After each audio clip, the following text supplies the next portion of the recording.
ఇది Bajaj discover 100M. ಇದೇ ಸ್ವಲ್ಪ ರೆಗ್ಯುಲೇಟರ್ ಕಾಯಿಲು ನಿಮ್ಮದು ಒಂದ್ಸತಿ ಆಟೋಮೋಲ್ಸವ್ರಿಗೆ ತೋರಿಸ್ತೀನಿ ಫಸ್ಟ್ ಒಂದ್ಸತಿ.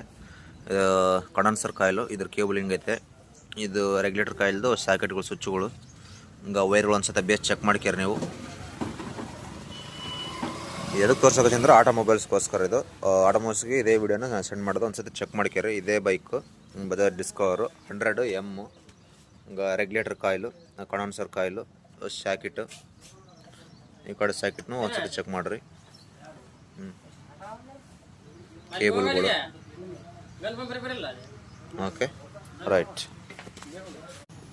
ಇದು ಬಜಾಜ್ ಡಿಸ್ಕವರ್ ಬೈಕು. ಈ ಬೈಕ್ ಬಂದು ಕಳಿಸಿ ರೆಗ್ಯುಲೇಟರ್ ಪ್ರಾಬ್ಲಮ್ ಇರೋದು. ಬ್ಯಾಟ್ರಿ ಆಟೋಮೆಟಿಕ್ಲಿ ಡಿಸ್ಚಾರ್ಜ್ ಆಗ್ತಾ, ಬ್ಯಾಟ್ರಿ ಇರೋವರೆಗೆ ಪವರ್ ರನ್ನಿಂಗ್ ಆಗ್ತಾ. ಬ್ಯಾಟ್ರಿ ಯಾವಾಗ ಡೌನ್ ಆದಮೇಲೆ ಆಯ್ತು ಆಟೋಮೆಟಿಕ್ಲಿ ಶಟ್ ಡೌನ್ ಆಗಿಬಿಡುತ್ತೆ ಬ್ಯಾಟ್ರಿ ಎಂಬುದು. ಬೈಕ್ ಮತ್ತು ಸ್ಪಾರ್ಕ್ ಬರೋಂಗಲ್ಲ. ಚೆಕ್ ಮಾಡಿ ನೋಡಿದ್ರೆ ರೆಗ್ಯುಲೇಟರ್ ಕಾಯಿಲ್ ಪ್ರಾಬ್ಲಮ್ ಇರೋದು. ರೆಗ್ಯುಲೇಟರ್ ಕಾಯಿಲೆ ಚೇಂಜ್ ಮಾಡ್ಬೇಕಾಯ್ತು ನಾವು. ಓಕೆ.